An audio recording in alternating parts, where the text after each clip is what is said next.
So I've been here about 7 years. I've been at other companies before, Microsoft.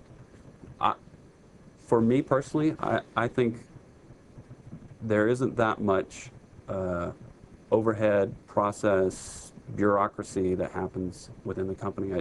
I don't see it that much. I know that there have been, in some cases, trends for some development teams to you know, how you check in code and how it gets reviewed and tested and those kinds of things, you know, and justified and whatnot. That it does cause a lot of overhead and time to make things happen. We've, in my experience with the teams that I've been on, our organizational structure has been fairly flat. Not always, but fairly flat. The decision making tends to happen at a lower level at the feature teams. And you know, they're making decisions about the context and use of their particular piece of the technology. So it's, you know, my answer is no, but saying no opens you up for, you know, not being aware of that in the future. And I think we always have to look at our process and make sure we're not putting too much into it, that people are free to make changes in the process, yeah, to mold it to do what's appropriate for that particular product at that particular time. Cool. Anything else you want to tell me about what the kind of work you do, or where we are in the, I don't want to talk about longer right now, but I don't know, the development cycle of Windows. Yeah, so what kinds of things are you looking at, focusing on? What I didn't tell you much about is really what our discipline does kind of overall. That light is right on me. Yeah. So part of the user experience team, being part of the user experience team, our goal, our mission really is to make sure that the voice of the user is considered in all aspects of our product development. And we do that both as sort of an evangelism side of it, where we're going out and we're trying to make people aware of what users need, what they're doing, that you know, users don't necessarily care about our products as much as we do, and that they have to use it embedded in their lives. So, you know, we're out there working with a team trying to get them to understand users and have empathy for users and so forth, but we're probably the bigger part of our job is simply doing that understanding, going out and doing research that helps us to know, here's what people do, here's what they want to do, here's how they go about doing those things. And so our team is particularly user research team, is involved in doing a lot of research work that hits the development cycle on all sides of it. So if you think about the product development cycle as starting with requirements gathering, I'm just going to abbreviate here. So here's where you're trying to understand the vision of the product. Why would you do this particular either version of it or this new product? There's got to be a business reason behind it. There's got to be a customer reason behind it. There's got to be a technology strategy reason behind it. Once you have the requirements in place, you know, the next step is to spec it out, is to really describe and in a very detailed way what it is you want to build, and you know, detail all the components of it, understand the work behind it. You know, can we actually build this thing, and so forth.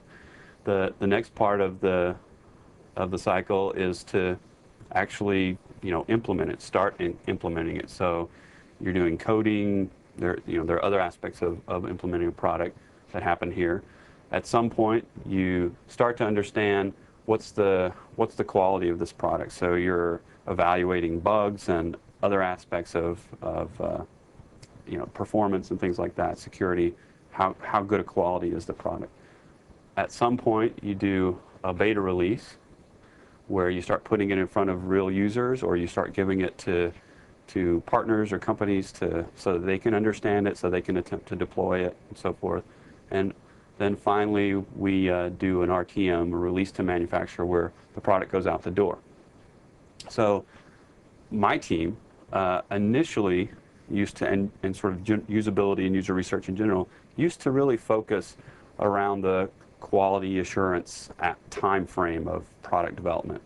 We were all about making sure the user experience, as we were building it, was the right thing. We sort of evaluated it before it went out the door. Could users do particular tasks? Were they able to accomplish them? Were they able to accomplish them quickly and efficiently? Doing this type of user testing only at this stage means that when you identify really important bugs in the user experience, there's really little time for you to go back and implement those things, to re-implement them. Sometimes it means you have to change the underlying architecture in order to allow for a particular interaction to occur, or a particular feature to get redesigned in a way that's usable and useful. And that's also one other thing I want to mention here is focusing here means you're looking at how usable is something, which other people, call it ease of use. And that's really only one aspect of building a really good product from a user perspective. The other things that we have to keep into account is the utility of it, or sort of relevance to the user's life. Like, does this thing actually do stuff that I need to do, that I want to do? It doesn't matter that I can accomplish doing it. If it's not something I need or want to do, I'm not going to use your product. And then the third aspect that you don't get if you just focus at that one point is desirability of it. So it's not just that it does something that I want to do and that I'm able to use this thing to accomplish that, but that it's actually cool. It actually makes me feel good about what I'm doing. I enjoy using it in some way. So, and desirability doesn't mean necessarily that it just looks nice, but it has to be designed in a way that fits with the user's view of themselves, with the other aspects of their life, with their job, with the tasks that they want to accomplish. And so we've been doing stuff throughout this development cycle that helps us get at ease of use, utility or relevance, and desirability. And that starts really before the vision and the requirements are formally gathered. We start doing a lot of things in this phase, which we call ethnography, if I can spell it. But it's field research, where we have a set of people that are out in the field with users, looking at the context of how they use our products and how they use technology. And sometimes, so if you're building a digital photography tool, you'll go and spend time with a professional photographer at the World Series or something like that. Yep, and we'll spend time with the non-professional photographer who's they're about to go on vacation, or they just returned from a vacation and they have 1,000 pictures that they took with their digital camera.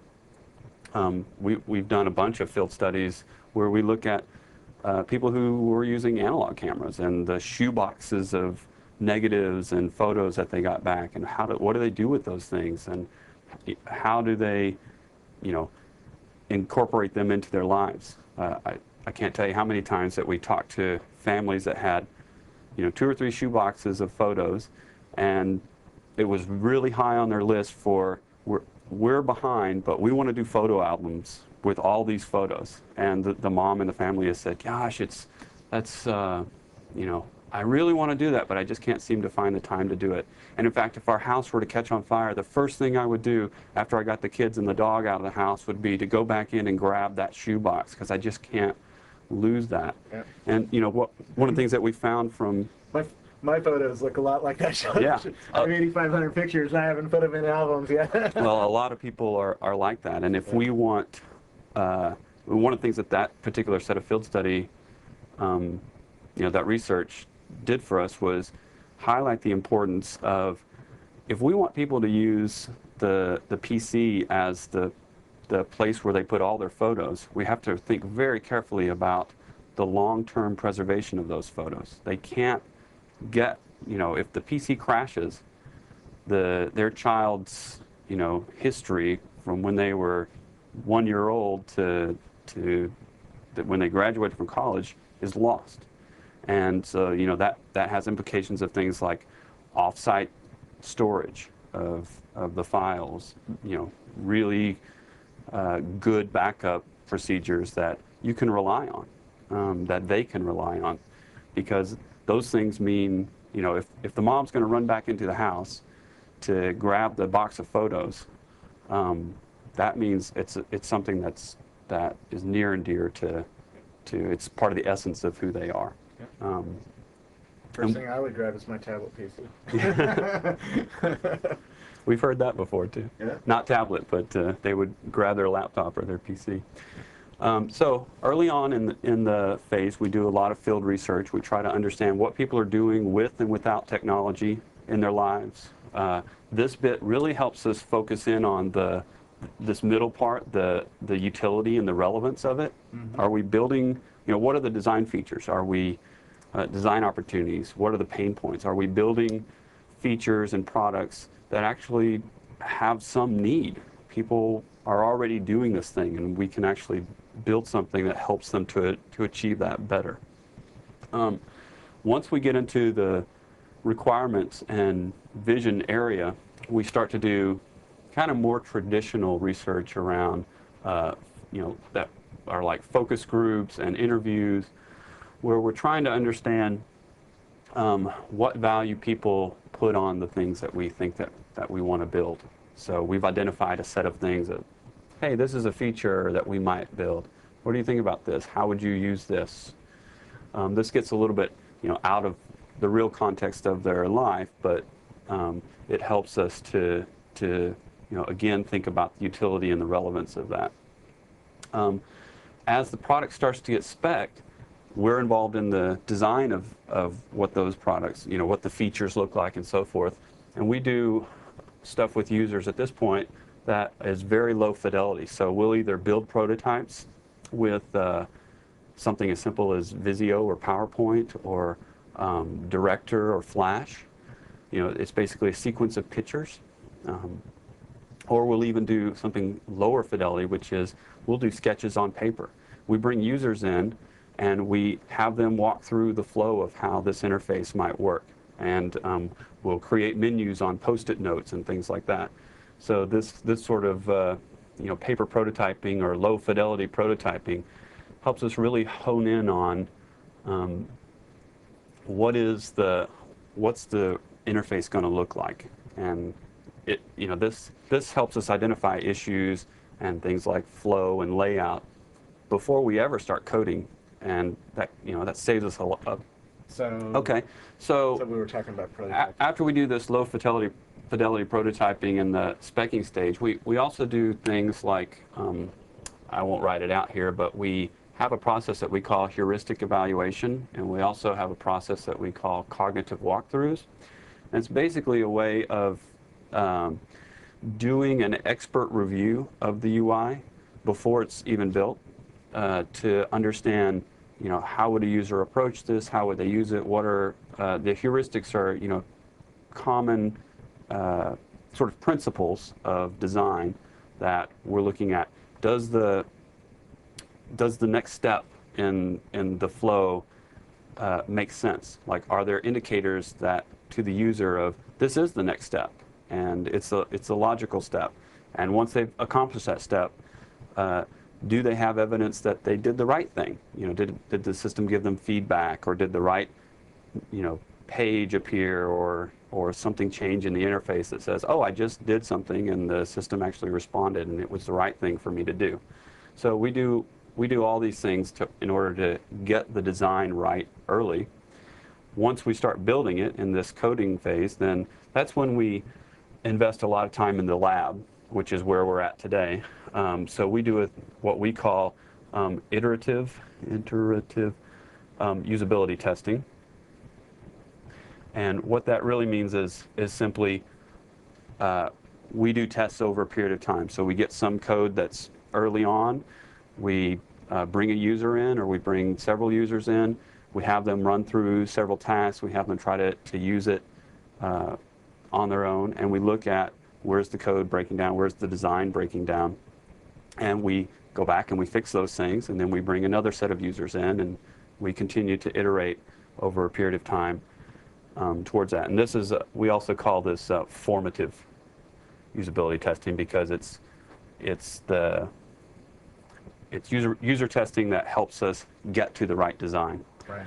Once we get, and this sort of happens all through the QA period, once we get to beta testing, we start looking at what we call benchmarking. So and it's really usability benchmarking as opposed to performance benchmarking and other kinds of benchmarking that could happen.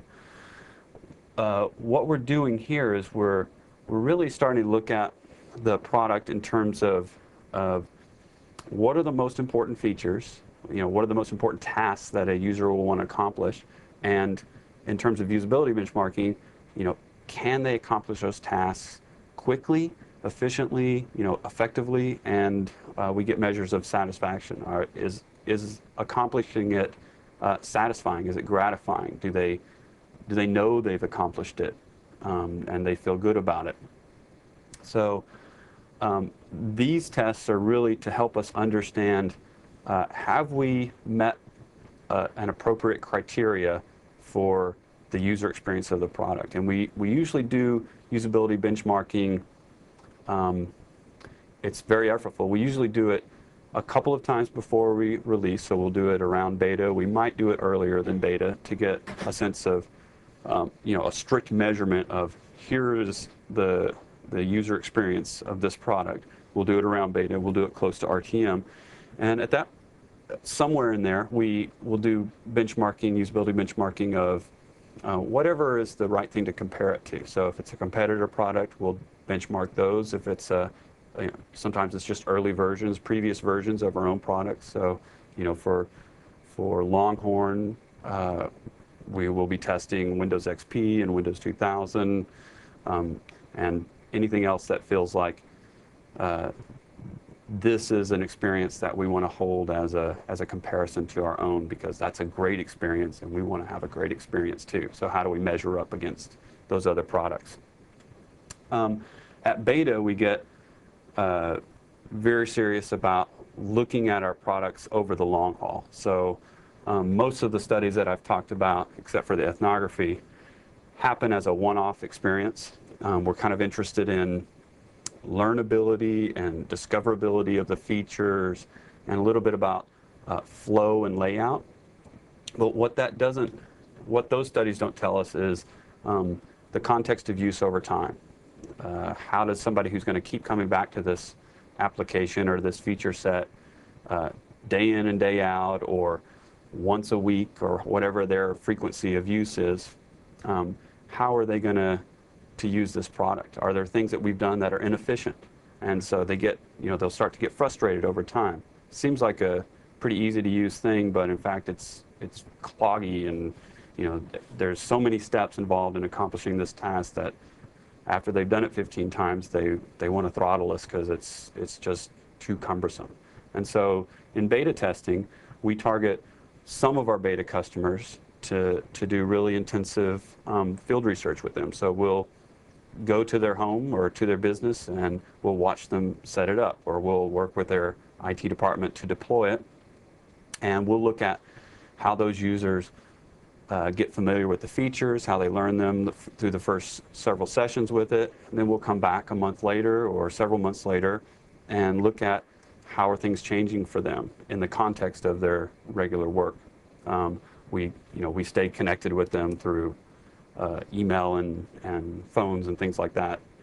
Sometimes we have them keep journals of issues that are happening, and we might bring in groups of those users with their journals to have focus groups and discussions of common problems that they've had.